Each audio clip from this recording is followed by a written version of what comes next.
तर नमस्कार मंडळी, कसा आहे दणका आपली मराठी संस्कृती. डायरेक्ट माझ्या आज्याचं धोतर खमीस पटका आणि आज्याच्या लंगोटी यारनी मला धोतर शिकेलंय. आता इथून पुढे आपले सगळे व्हिडिओ धोतरात असणार. कसे दणक्याचा विषय म्हणलं तर हॉटेल नियोजन जत्रा आणि थाळी बी आपली दणकाच. खास माझ्या आज्याचा लंगोटी यार सोबत आहे आज.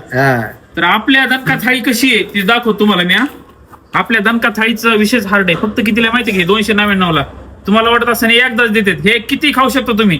हे 1 क्विंटल खा, अंडे किती खा, मच्छी क्विंटलनी खा, हे बी किती खा, रसा टाकीनी प्या, काय अडचण नाही. कुणीच काय म्हणणार नाही तुम्हाला. हॉटेल नियोजन जत्राला भाकरी, ज्वारीचे भाकर, बाजरीचे भाकर, तंदूर कच्चून खायचं. हॉटेल नियोजन जत्राला यायचं. आमच्या आजी जे होते त्यांचे खास लंगोटी आहे डायरेक्ट दोस्त. आज हॉटेल नियोजन जत्राला आपलं डायरेक्ट धोतर काढून व्हिडिओ आहे. कसं धोतर घालून व्हिडिओ आहे ना, धोतर घालून व्हिडिओ. हे बघा दाखवा सगळं. 299 दानकथा आहे आपली.